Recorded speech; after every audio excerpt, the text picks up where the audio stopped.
le Flash Info. Bonjour à tous. À la une enfant percutée par une voiture à Équeurdreville. Hier, vers 11h15, une fillette âgée de 4 ans a échappé au contrôle de sa mère pour traverser la chaussée et a percuté le rétroviseur d'une voiture qui se dirigeait vers la rue Vauban dans l'avenue de Tourville.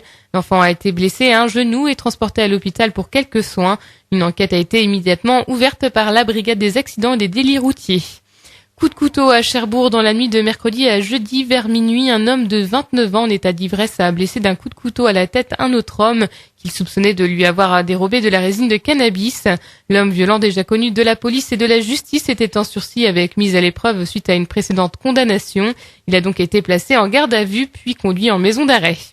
2 incendies dans le centre-Manche. Hier, vers 17h30, un premier feu s'est déclaré entre Coutances et Saint-Lô dans une habitation isolée et désaffectée au niveau de la carrière du Fût, près de Cametour. Les pompiers ont été mobilisés pendant 2 heures pour venir à bout des flammes, mais heureusement, il n'y a pas eu de victimes. Quelques heures plus tard, vers 21h, même scénario à une dizaine de kilomètres à Montreuil-sur-Loison. L'habitation inhabitée était intégralement embrasée à l'arrivée des secours et a été entièrement détruite.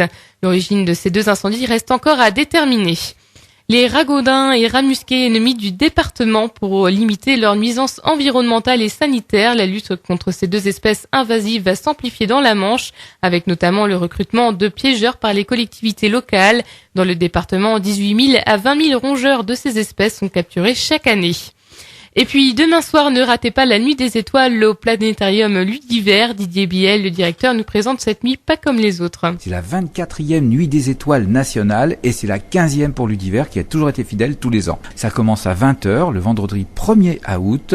Ça se termine vers minuit, 1h du matin. Vous avez tout gratuit. Ludiver est ouvert gratuit. Vous avez des séances de planétarium spéciales pour les enfants en début d'après-midi, un concert en extérieur, une tente avec des animations pour les enfants, des lancements de fusées à eau en démonstration, des télescopes dans le parc dès que la nuit arrive, un planétarium à ciel ouvert dans l'amphithéâtre extérieur avec les animateurs du planétarium Ludiver et une poursuite avec un rayon lumineux qui va pointer les étoiles. Le grand télescope sera ouvert aussi pour regarder un petit peu le ciel. Ce sera la fête de l'astronomie. C'est familial. Il y a 450 personnes en début de soirée. Ça monte à 2000. C'est monté à 4500 en fin de soirée en 2007. Donc c'est la surprise. Ça dépend du temps.